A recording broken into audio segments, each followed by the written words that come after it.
Olá, você telespectadora, olá, você telespectador da TV Cultura.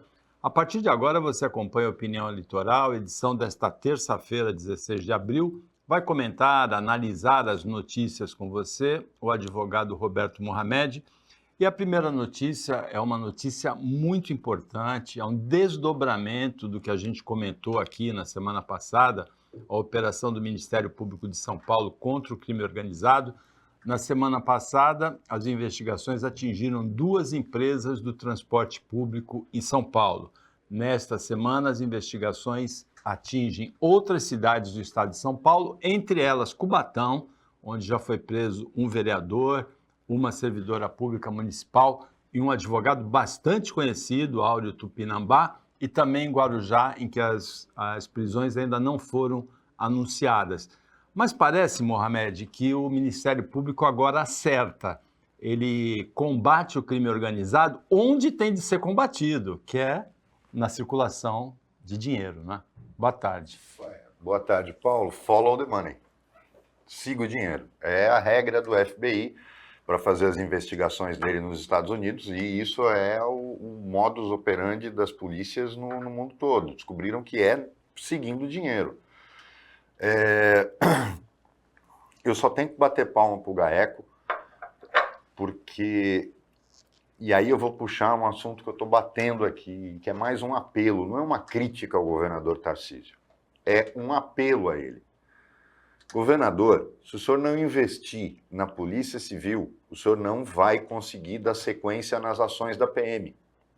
Vai ficar a PM fazendo policiamento ostensivo, batida, subindo comunidade e não tem sequência. Se o senhor não investir na Polícia Civil, não vai dar para continuar assim. O trabalho do GAECO está sendo excepcional. Mas o GAECO precisa trabalhar em conjunto com a Polícia Civil, porque aí as ações deles são muito mais extensivas. A investigação é absolutamente necessária e tem que ser feita por gente treinada, uma polícia aparelhada e não uma polícia deficitária, que está agonizando. E que ainda assim consegue dar suporte para o Ministério Público para fazer esse tipo de operação. É preciso, governador, o senhor tem que investir na Polícia Civil, o senhor tem que contratar mais peritos, o senhor tem que fazer concurso para peritos, o senhor tem que dotar a Polícia Técnica de equipamentos modernos. Isso é uma polícia moderna, isso é uma polícia ágil. A gente está vendo o exemplo.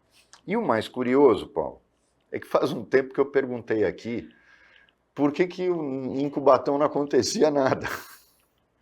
Porque eu acho que se tem problema em Itanhaém, no Guarujá, imagina lá. A gente cansou de apontar aí, fica parecendo perseguição, não é perseguição. É que é inacreditável como a coisa em Cubatão se passa pano para tudo. Nós tivemos aqui a presidente de um sindicato contando que as empresas que terceirizam mão de obra na prefeitura de Cubatão é uma coisa escandalosa. Escandalosa. Os caras recebem todo mês e não recolhem INSS, não recolhem fundo de garantia, não pagam férias. Gente, a lei diz... a verificação disso, a fiscalização, é atribuição da prefeitura. Não é atribuição, é obrigação da prefeitura. Ela não pode pagar o mês seguinte sem a comprovação do recolhimento dos meses anteriores. Isso é lei. Ela só pode pagar a fatura se o credor, o prestador de serviço, apresentar os comprovantes de que pagou salários, depositou o fundo de garantia e recolheu as verbas trabalhistas, o INSS. Não pode fazer o que estão fazendo. E ninguém fez nada. E aí trocaram uma empresa por outra que parece que era 6 por meia dúzia, porque os donos eram os mesmos. Então você vê que a coisa chega a um tal grau de cheiro ruim. E eu estava espantado que a coisa não tinha chegado lá ainda. Mas a Polícia de São Paulo está de parabéns, o Ministério Público, o GAECO, fez um trabalho excepcional, eu só espero que o Judiciário colabore. A única coisa que eu espero é que o Judiciário colabore agora. Mas para isso, governador, com um inquérito bem feito, que gera uma denúncia bem feita, não tem como escapar. O senhor tem que investir na Polícia Civil. É necessário investir na Polícia Militar? É, mas o senhor precisa investir na Polícia Civil. É urgente. tem que ter inquéritos bem feitos, investigações bem feitas. Para isso, o senhor precisa de peritos, o senhor precisa de escrivães, o senhor precisa de investigadores, de bons delegados, de treinamento, de espaço físico adequado para eles trabalharem. O senhor tem que investir na Polícia Civil e isso é mais do que urgente. Tem que chamar um concurso rápido, tem que abrir licitação para comprar equipamento rápido, não pode ficar esperando chegar no final do seu mandato para fazer isso. Tem um ano, e esse é o 4º mês do 2º ano da administração, tanto no governo federal como no governo estadual, que estão devendo muito. Agora, Mohamed, foram presos o vereador Queixão em Praia Grande, numa casa que ele tem em Praia Grande, a funcionária pública Fabiana Rios, e foi preso também o advogado Áureo Tupinambá, que é daqui da Baixada, é de Cubatão, e talvez, além de seguir o dinheiro, pode seguir o Áureo Tupinambá, né? Porque ele era o advogado do André do Rap. Você sabe que eu tenho uma regra que eu estabeleci para mim mesmo, eu não fico falando de colegas. Não tenho nenhuma relação com ele, mas às vezes a gente tem. E existe um limite, Paulo, e eu já disse isso para um profissional uma vez. E eu acho que alguns profissionais se perdem. Porque o dinheiro é a tentação constante para qualquer um. Para médico, para engenheiro, para advogado, para político. Existe uma grande diferença entre exercer a advocacia e ser cúmplice do seu cliente. Vou dar um exemplo.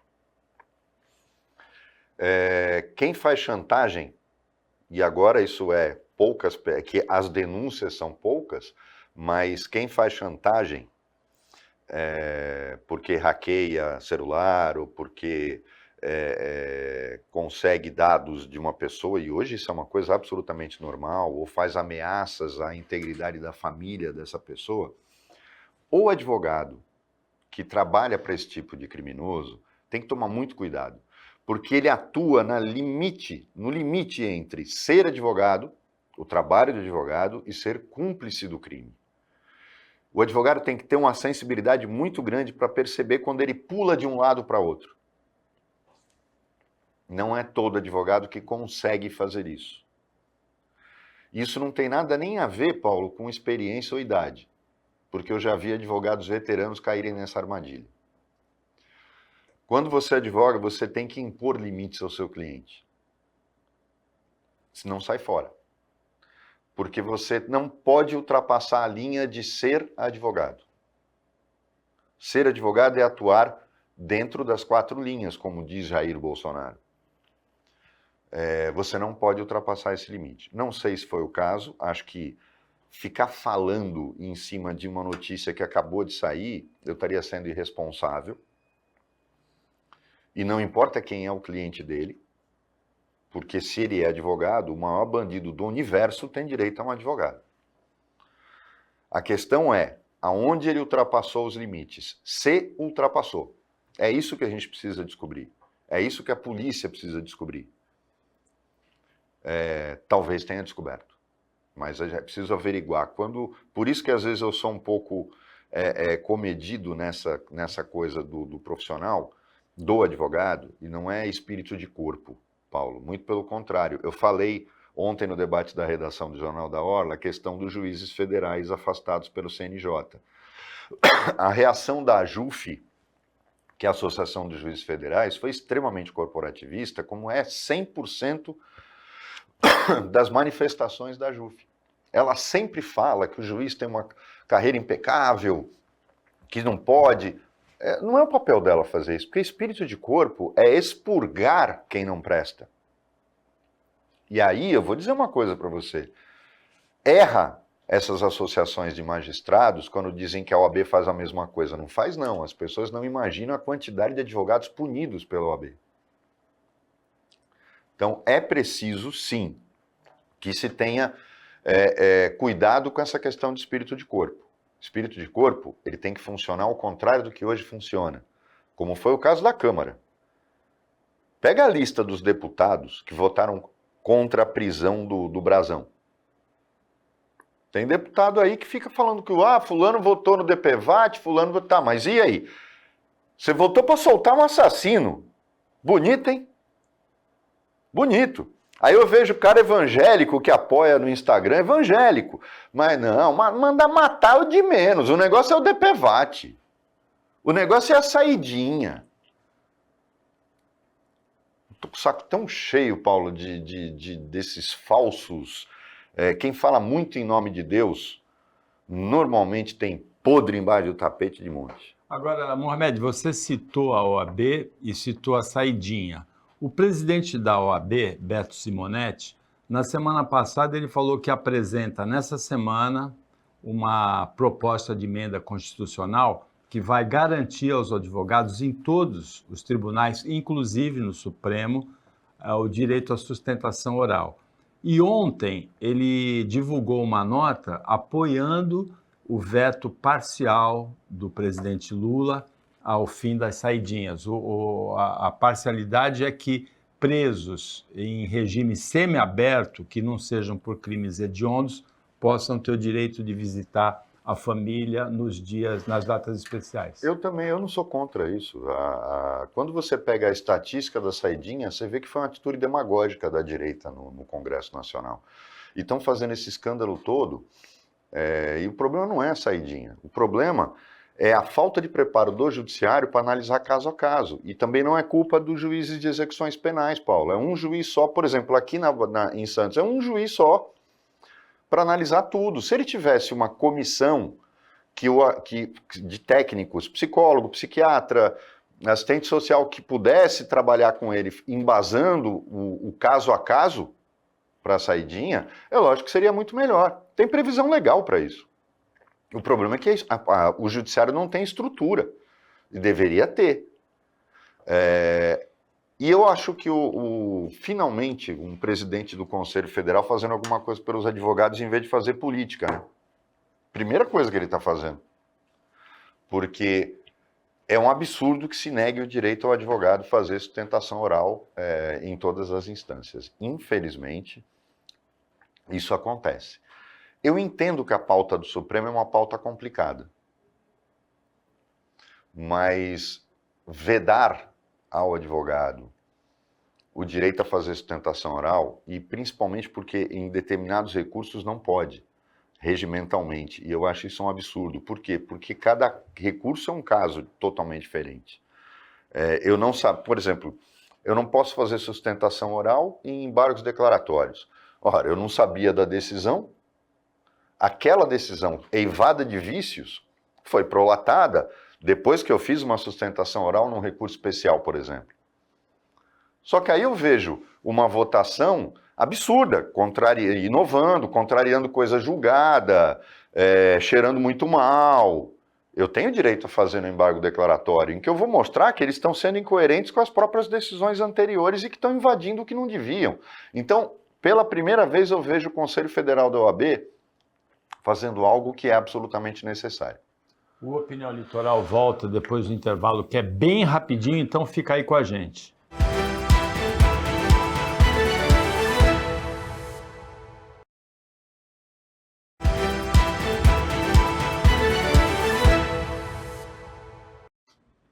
Voltando com a Opinião Litoral, desta terça-feira, Roberto Mohamed analisando as notícias com você. E ontem, aqui na Rede Cultura, no Roda Viva, o líder Yanomami, Davi Kopenawa, ele deu uma espécie de receita para o governo federal combater o garimpo ilegal em reservas indígenas.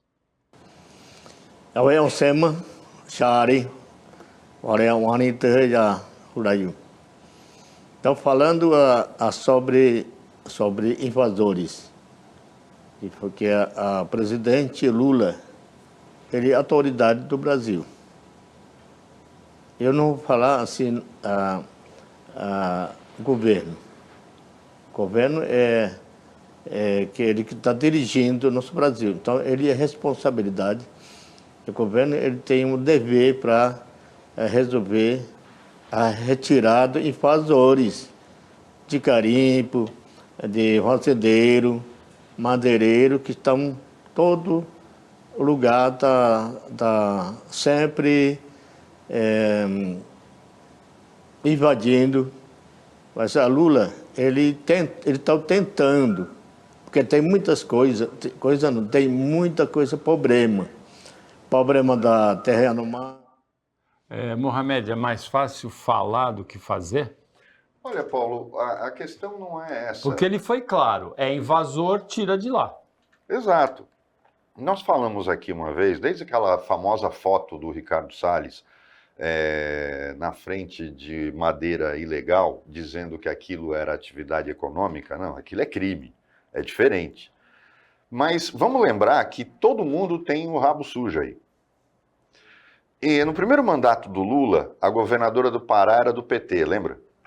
E ela distribuía licenças falsas do IBAMA, ela era sócia de madeireira ilegal, o marido dela também era ligado ao crime, quer dizer, não importa o partido, ela era do PT. Então é preciso tomar muito cuidado quando a gente coloca ideologia junto. O problema não importa se você é de direita ou de esquerda, as riquezas da Amazônia podem ser exploradas? Podem. Existem técnicas de manejo para minerar, existe técnica de manejo para plantar, tem técnica de manejo para criar gado. Por que isso não é feito? Porque dá trabalho, custa caro, e aí o que você quer? Você vai para a mineração ilegal, para o desmatamento ilegal, seja para tirar madeira, seja para fazer pasto de gado. É esse o problema. Agora, como é que você coíbe isso?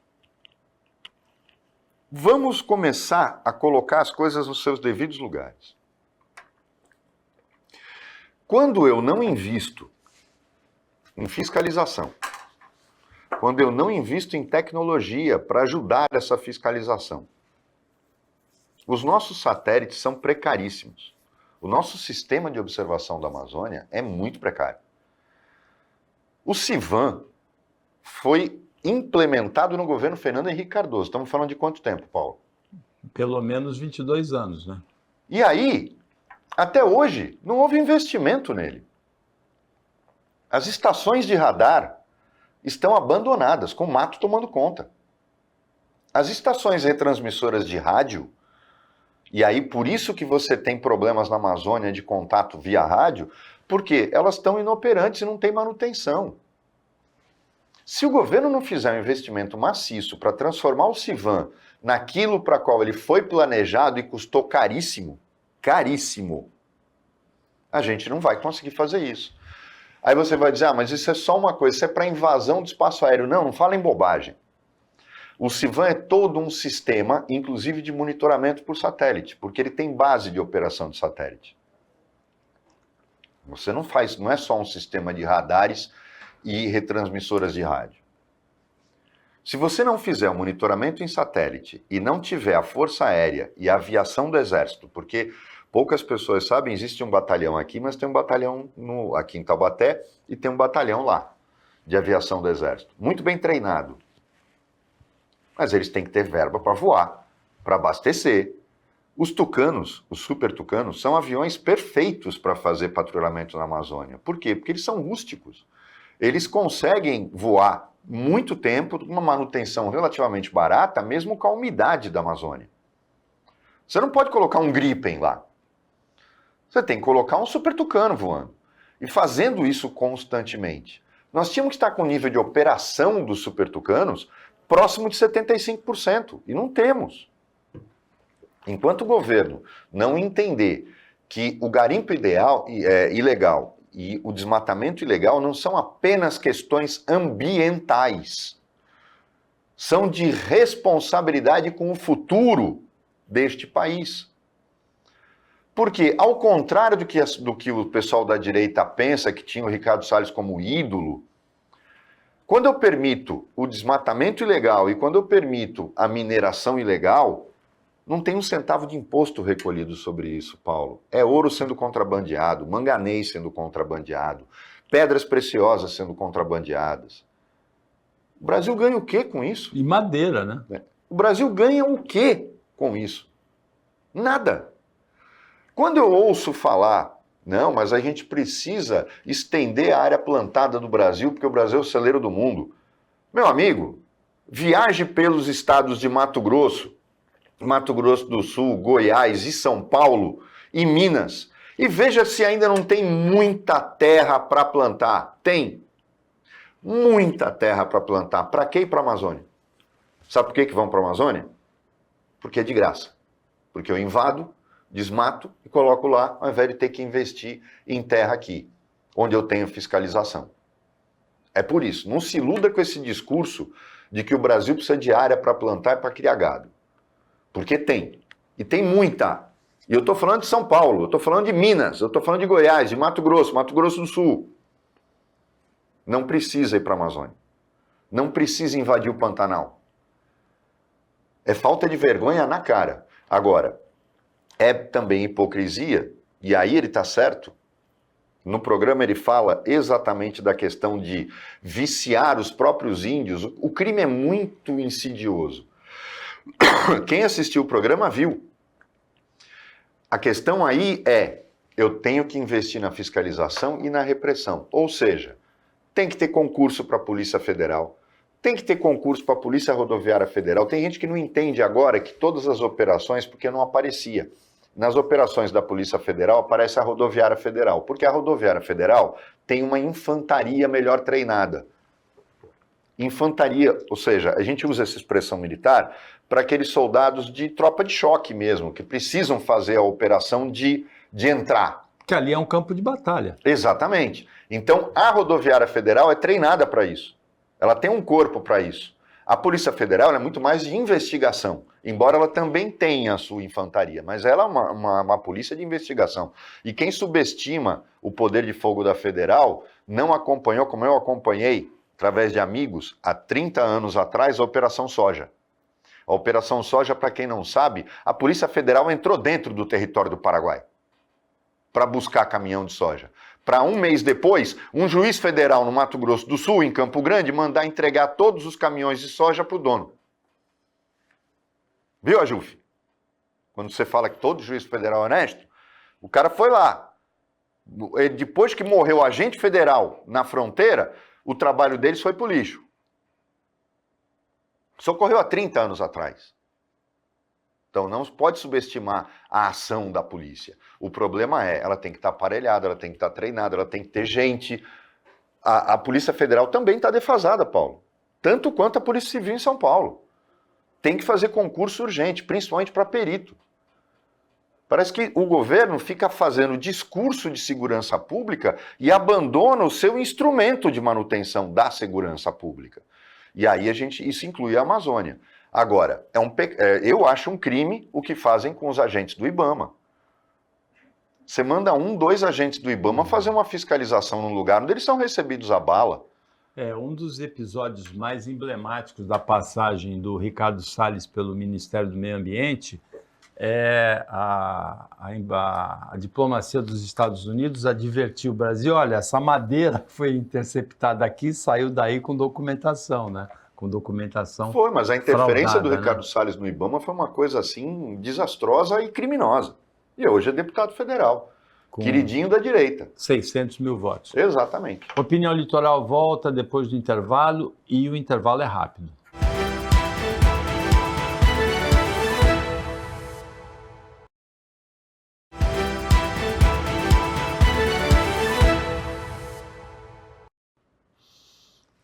Voltando com a opinião litoral, agora é o último bloco desta terça-feira. No bloco anterior a gente falou de um programa daqui da rede, que é o Roda Viva.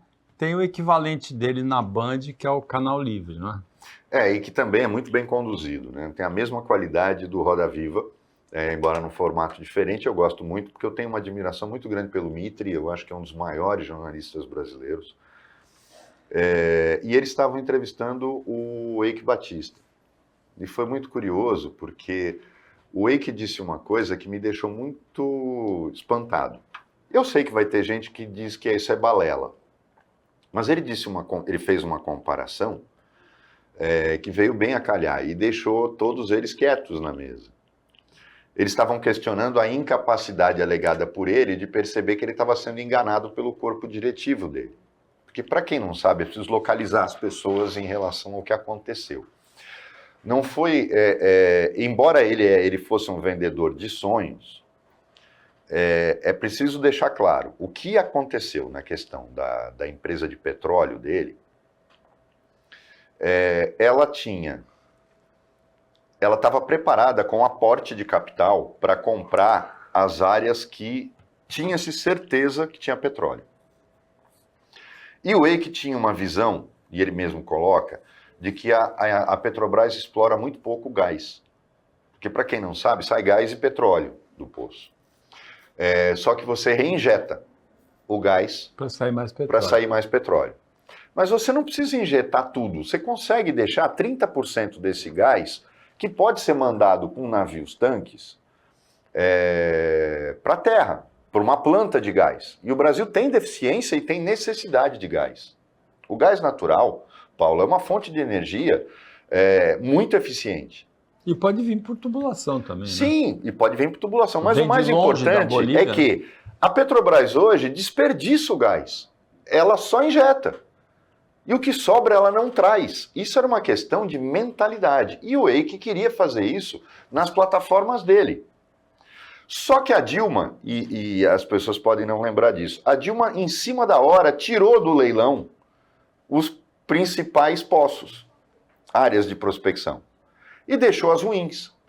O Eike colocou claramente que queria tirar o time de campo, ele não ia comprar. E o corpo dele, técnico, o corpo executivo dele, disse não, ali é bom. E ele colocou todo o capital, toda a reserva que ele tinha naqueles poços. Na verdade, ele estava sendo enganado por esses caras, porque eles queriam aumentar os lucros projetados para o futuro para poder ter participação, como ele distribuiu e logo depois quebrou. E aí nenhum deles quis botar dinheiro de volta. E aí, questionado sobre essa questão, de ele não ter identificado que isso estava acontecendo, ele falou, mas era o meu corpo técnico, eram os meus executivos. Não era só o executivo financeiro, era o engenheiro que cuidava dessa área. E aí ele faz um questionamento e que é verdade. Você acha que o Lehman, ele olha para o Mitre e fala, você acha que o Lehman e o Sicupira queriam quebrar a confiabilidade que o mercado tinha neles, participando daquilo na Americanas? Ou eles não perceberam? Eles foram enganados por uma diretoria que fraudou os balanços para poder aumentar os seus ganhos de participação nos lucros. Foi isso que aconteceu. E ele passou pela mesma coisa. E tem sentido, a gente já cansou de discutir aqui. Jamais você pode imaginar que o Lehman, inclusive, vamos deixar claro, os três caras que são donos do Garantia e eram os donos da Americana, são donos da Americana, da Ambev, são caras conhecidos por serem extremamente rigorosos na contenção de custos. Eles não são mão aberta. As empresas deles sugam os funcionários até o osso. Da natureza deles. Funciona assim, na Ambev funciona no Banco Garantia, você tira do funcionário o sangue inteiro, linfa, tudo. Eles são assim, eles não iam deixar, foram enganados por uma trupe de executivos, e o que eu acho mais curioso é que o único executivo que está pagando o pato foi o que denunciou, foi o último presidente que expôs o que estava acontecendo, e é o cara que está pagando o pato. Eu não consigo entender isso. E os caras que fizeram a fraude, não. Mas no caso do Eike, embora tenha algumas coisas que ele tenha dito no programa que não tem, porque essa história de dizer que a atividade dele não tem nada a ver com a do pai, lógico que teve, né? O Brasil fez, quando o Eliezer Batista era presidente da Vale, o primeiro levantamento geológico do Brasil com satélites americanos. Custou uma fortuna. E dizem que ele levou debaixo do braço quando acabou a presidência. E ganhou dinheiro com informação privilegiada. Lógico. Então, essa história de dizer que eu sou muito bom no que eu faço, tá? Não é bem assim. Mas a gente às vezes crucifica o cara sem ouvi-lo. E ele tem razão numa coisa, falta uma política de Estado no Brasil de investimento em tecnologia, em pesquisa. E tem muita gente boa fazendo pesquisa no Brasil. E, infelizmente, a gente gasta um orçamento ínfimo e os governos de direita ou de esquerda colocam no Ministério da Ciência e Tecnologia gente totalmente despreparada, né? O cara é considerado, foi o pior ministro da Ciência e Tecnologia que a gente teve, o tal astronauta que foi dar um passeio na estação orbital, virou senador, ninguém sabe onde ele está, porque no Senado a gente não ouve a voz dele, nem voto dele, mas é esse tipo de coisa que se coloca no Ministério da Ciência e Tecnologia, que tinha que estar sendo valorizado para fortalecer o investimento em tecnologia. É assim que a gente chega em algum lugar. Bom, quem também fez isso de inflar o balanço, só que para obter empréstimos em condições mais vantajosas nas empresas dele, foi o ex-presidente dos Estados Unidos, Donald Trump. Ele enfrenta um processo por esse tipo de fraude. Não é o processo que ele começou a enfrentar ontem, que é por ter pago com dinheiro de campanha eleitoral, dinheiro que ele declarou como sendo de campanha eleitoral, o silêncio de uma ex-atriz pornô com quem ele teria tido um caso e que ele não queria que fosse denunciado naquela corrida eleitoral que ele teve contra a Hillary Clinton e que ele ganhou em 2016. Ontem começou o julgamento e um detalhe curioso desse julgamento é que num mundo tão polarizado, com as pessoas tão posicionadas aqui e ali, da direita e da esquerda, mais de 50 jurados foram dispensados por confessar que não conseguiriam avaliar o caso sem a concepção que eles, pré-existente que eles têm do Trump. Mas isso vai acontecer. Eu não sei se eles vão conseguir compor o júri. Jurados, eles né? não vão conseguir compor o júri, porque nos Estados Unidos essa divisão é patente. Como é aqui. Como está aqui, quer dizer, se você tivesse aí, que a gente aqui não tem, o tribunal do júri no Brasil é muito restrito, nos Estados Unidos é para praticamente tudo. Aqui é só para crime contra a vida, né? É por isso, até ontem no programa eu falava a diferença. Aqui, quando se processa criminalmente alguém, é justiça pública contra fulano de tal. Nos Estados Unidos é o povo contra fulano de tal. Por quê? Porque se considera, por exemplo, o Ministério Público lá fala em nome do povo. Ele não fala a sociedade, ele não fala o Estado, ele não fala a justiça, ele fala o povo. Esse conceito que eu acho, inclusive, muito bonito neles, que às vezes as pessoas falam, o americano é frio. Não, o americano é mais solidário que a gente. Só que ele não é hipócrita, ele não é meloso, é diferente. Então, por exemplo, defesa civil lá é voluntária. Cidades pequenas não tem corpo de bombeiros pago pelo Estado, é corpo de bombeiro voluntário. Então, vamos devagar, porque eles sabem o que é viver em comunidade. Tem um filme dos Estados Unidos que cita isso, O Povo contra Larry Flint. Sim, né? Então eu acho que vai ser muito difícil, mas eu acho difícil também ele escapar, Paulo, porque, na verdade, eu acho que o processo mais complicado foi aquele do vazamento de informação, de tirar documentos, de levar até código de lançamento de foguete para casa. Mas é incrível, os Estados Unidos têm uma legislação eleitoral muito complicada, muito complexa, é diferente da nossa. A nossa é mais pragmática, a deles não. Agora, então ele pode ser condenado e poder ser candidato. Então, pode acontecer o caso do Trump fazer campanha de dentro da cadeia? Pode. E ser eleito? E ser eleito. E governa de dentro da cadeia? Então, eu não sei como. Aí já fica uma questão mais complexa. E aí, quem vai dar a interpretação? A Suprema Corte. Só que o problema é que a Suprema Corte é dele. Porque ele conseguiu montar uma maioria na Suprema Corte que tem dado pau no Biden direto. É 6-3. Então, a coisa lá é muito mais complexa do que a gente imagina. Eu tenho a impressão de que na maior parte dos estados americanos, e aí é que tá, vamos entender como é que vai funcionar lá. Alguns estados podem proibi-lo de ser candidato. E aí ele está lascado, porque ele perde a possibilidade de ter delegados naquele lugar. Então, por incrível que pareça, isso pode acontecer, porque a legislação não é unificada. Aí a Suprema Corte andou punindo 2 ou 3 estados que proibiram ele de participar da prévia, mas na eleição está na Constituição, os estados definem. E aí ele pode, por exemplo, imaginem que isso não vai acontecer, mas imagine que ele perca a Flórida, que ele não possa ser candidato na Flórida.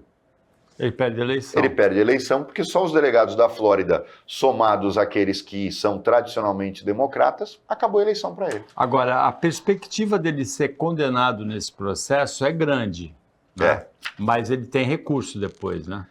Tem, mas a regra nos Estados Unidos é o juiz define se ele vai responder em liberdade e o preso. Já na primeira instância. Nos Estados Unidos, a gente não tem essa estrutura de primeira, segunda e terceira instância tão definida quanto a gente tem aqui. Não existe nos Estados Unidos um tribunal federal como o STJ. Existe a Suprema Corte, que escolhe o que vai julgar. Inclusive, ela pode fazer isso. Ela pode dizer, não quero nem analisar esse caso. Tudo é decidido nos estados. É que o grau de autonomia dos estados lá é tão grande que cada estado tem o seu próprio STJ. Então, você não tem um tribunal federal que julgue questões legais. Você tem a Suprema Corte só, como federal, e os tribunais federais. É diferente. Eles têm uma justiça federal que não é como a nossa. É diferente. Ela pode até avocar processos. Mas os tribunais de estado esgotam a competência da maior parte dos casos. A expressão do Trump ontem no tribunal era extremamente carregada, né? Sim, aí ele disfarça fazendo o quê? Que é o cara que está nervoso faz, né? Desrespeitando o juiz, desrespeitando os jurados, os promotores, foi o que ele fez. Se dizendo perseguido, né, politicamente. Chegamos ao final do Opinião Litoral, que teve a participação como comentarista do Roberto Mohamed, como toda terça-feira, como toda sexta-feira. Agradecendo o trabalho da equipe técnica e de jornalismo daqui do Sistema Costa Norte e agradecendo principalmente a você que acompanhou a gente em mais essa edição. Até amanhã, nesse mesmo horário depois do Jornal Litoral, e uma ótima terça-feira para você que você merece.